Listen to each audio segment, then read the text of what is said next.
재앙의 이유라는 제목으로 주신 말씀 전하겠습니다. 어제로 신명기가 끝나고 오늘부터 요엘서가 시작됩니다. 요엘서는 다른 선지서들에 비해서 베일에 감추어진 선지서입니다. 예를 들어 요엘서 바로 전에 있는 호세아서를 봐도 요아스의 아들 여로보암이 이스라엘 왕이 된 시대에, 그리고 요엘서 뒤에 있는 아모스를 보아도 요아스의 아들 여로보암의 시대 지진 전 2년에 라고 시대적인 배경이 설명되어 있지만 요엘서는 요엘 선지자에 대한 힌트가 전혀 없습니다. 학자들은 요아스 왕 시대일 것이다, 또 다른 학자들은 바벨론 포로 초기 시대일 것이다 라는 추측을 하고 있습니다. 요엘서의 시대적인 배경은 알 수 없지만 그 이름의 뜻으로 요엘서가 우리에게 전하는 메시지를 알 수가 있습니다. 요엘 선지자의 이름의 뜻은 여호와가 하나님이시다입니다.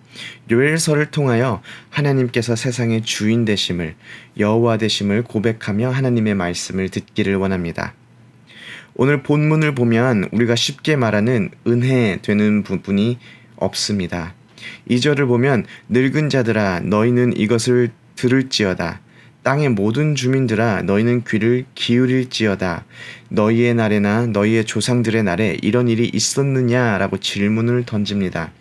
물론 답은 정해져 있습니다. 답은 없다입니다.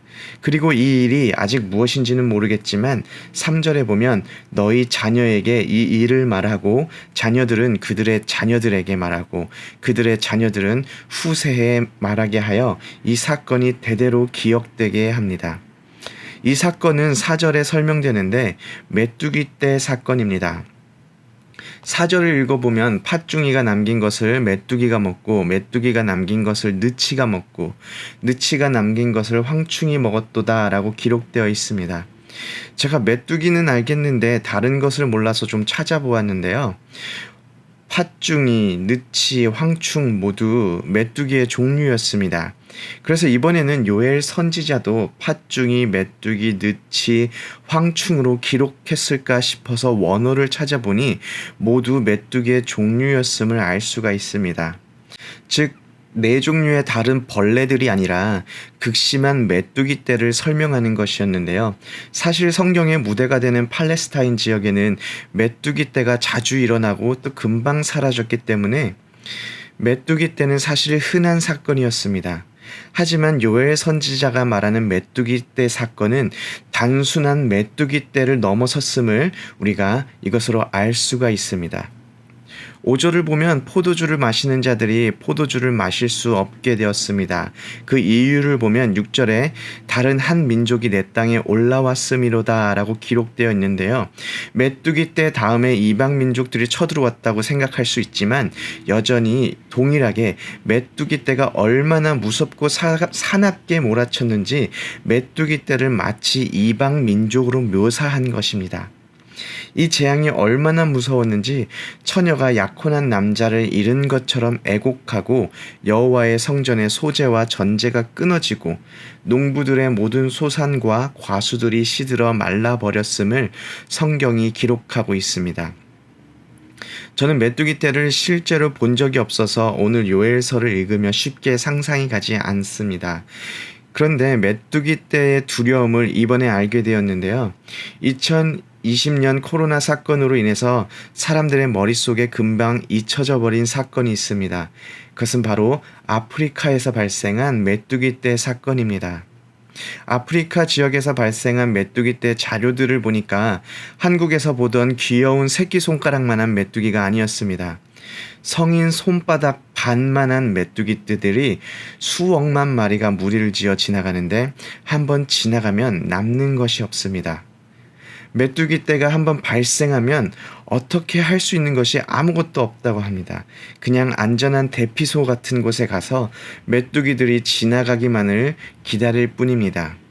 인간의 연약함을 온 몸으로 경험하게 된다고 합니다. 아프리카에서 발생한 메뚜기 떼로 인하여서 대한민국 인구수의 약 4분의 3에 달하는 4,200만 명 정도의 사람들이 식량난에 처하게 됐다고 말을 합니다.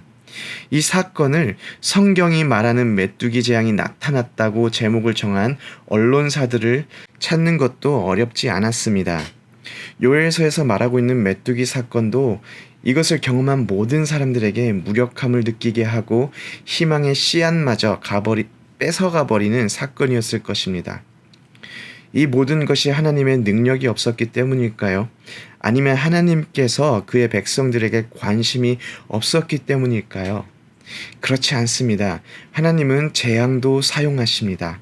우리는 재앙 속에서 하나님께서 주시는 깊은 메시지가 무엇인지 살펴볼 줄 알아야 합니다.